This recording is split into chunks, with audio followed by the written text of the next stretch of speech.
Quand la réalité prend le pas sur la fantasy, ça donne lieu en général à de très bonnes séries, mais aussi à de très bons films. Et aujourd'hui, la team de Robert Downey Jr. nous propose Sweet Tooth, une série en exclusivité sur Netflix.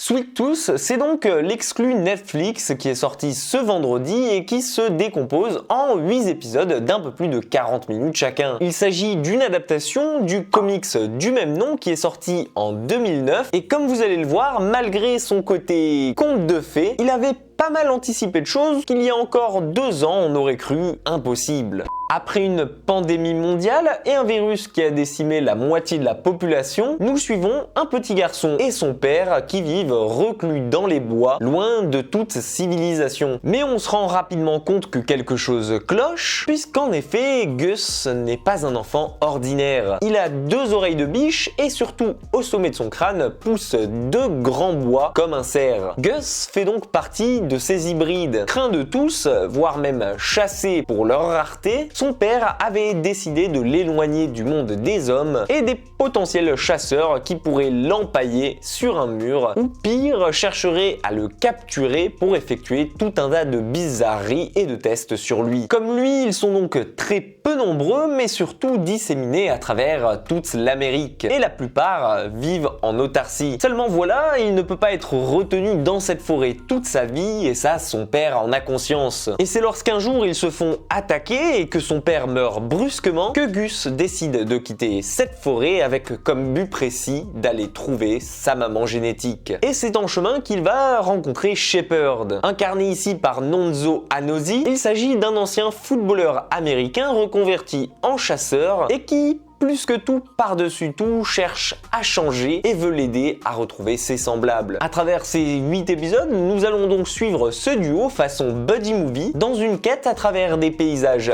immenses et abandonnés et qui ne seront pas sans rappeler à certains des vibes de The Last of Us. Pendant que dans le même temps, nous suivrons 2 autres personnages importants à l'histoire qui se recoupent et nous permet de comprendre plus amplement la situation mondiale. D'un côté, nous suivrons donc le quotidien d'un docteur qui depuis 10 ans déjà cherche un remède et un vaccin à ce virus, tandis que de l'autre nous suivrons Amy, une survivaliste qui a créé une sorte de réserve pour hybrides. Et la première chose que je dois vous dire en sortant de là, c'est que, bon Dieu, que la série arrive pile au bon moment. Dans une période encore assez difficile pour nous et où on commence tout juste à apercevoir le bout du tunnel, qui semble encore pourtant très loin, le côté SF de cette fantaisie laisse souvent le pas à la réalité et quand on sait en plus qu'elle a été tournée l'année dernière pendant la pandémie et donc la période de quarantaine en Nouvelle-Zélande, on comprend mieux l'ambiance qui s'en dégage et qui nous laisse un certain air de déjà-vu. Alors malheureusement je ne peux pas me prononcer concernant le côté adaptation puisque je n'ai pas lu les comics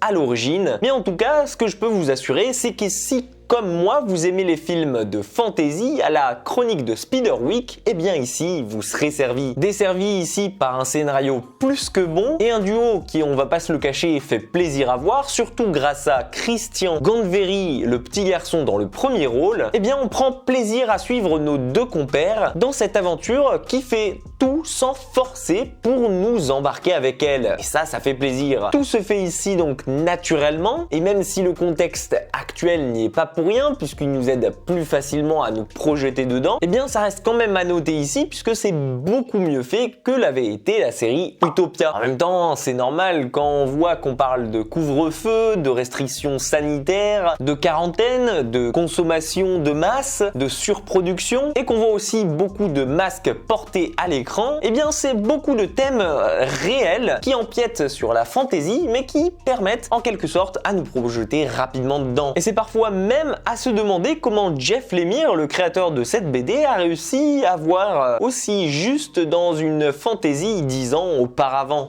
En bref, sinon la série est très détente à regarder comme ça, chaque épisode s'enchaîne rapidement et elle aborde intelligemment des thèmes comme la pollution, la surproduction ou encore les maladies d'une manière qui est des plus efficaces comme rarement on a vu auparavant. Alors si vous avez un peu de temps et que vous cherchez quelque chose de nouveau à regarder et qu'en plus de ça vous adorez les thèmes de la fantasy, alors Sweet Tooth risque de fortement vous plaire. Pensez à me dire en commentaire ce que vous en avez pensé, si vous avez déjà vu la série ou bien même si vous comptez la regarder très bientôt. N'hésitez pas à venir me follow sur Twitter et sur Instagram ou même à me suivre sur cette chaîne YouTube. On vient de dépasser tout récemment la barre des 500 abonnés et on vise toujours la barre des 1000 avant la fin de l'année. Prenez soin de vous et quant à moi je vous dis à très vite pour une toute nouvelle critique.